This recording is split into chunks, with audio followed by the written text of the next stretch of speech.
Welcome to the party your screen just got a whole lot more awesome. In this video, we will be speaking about financial markets. Financial markets are platforms where buyers and sellers trade assets such as stocks, bonds, currencies, commodities, and derivatives. They play a crucial role in the global economy by facilitating the flow of capital, enabling price discovery, and providing liquidity. Here's a breakdown of the main types of financial markets. Stock market is a marketplace where shares of publicly traded companies are bought and sold. Companies raise capital by selling shares, and investors can buy ownership stakes in those companies. National Stock Exchange, Bombay Stock Exchange, New York Stock Exchange, Nasdaq, London Stock Exchange are few examples.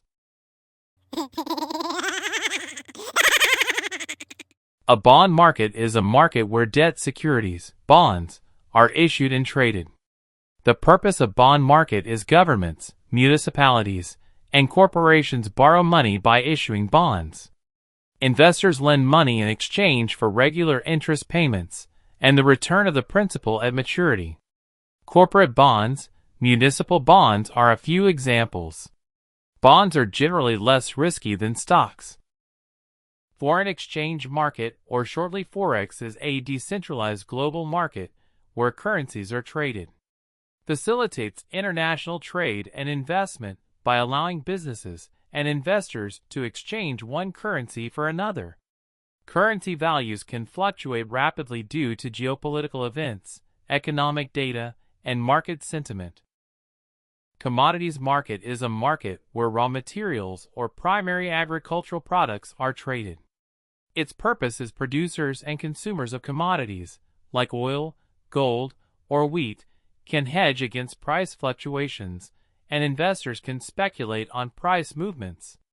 Crude oil, gold, silver, corn, coffee are a few examples.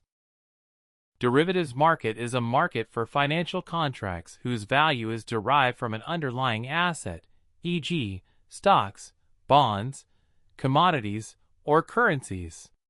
It is used for hedging, reducing risk, or speculation, betting on price movements. Options, futures, swaps, and forwards are few examples. And the last one is cryptocurrency market, which is a digital marketplace where cryptocurrencies, like Bitcoin, Ethereum, and others are traded. Facilitates the exchange of digital assets and enables decentralized finance, DeFi, applications. Bitcoin, BTC, Ethereum, ETH, Binance Coin, BNB are a few examples.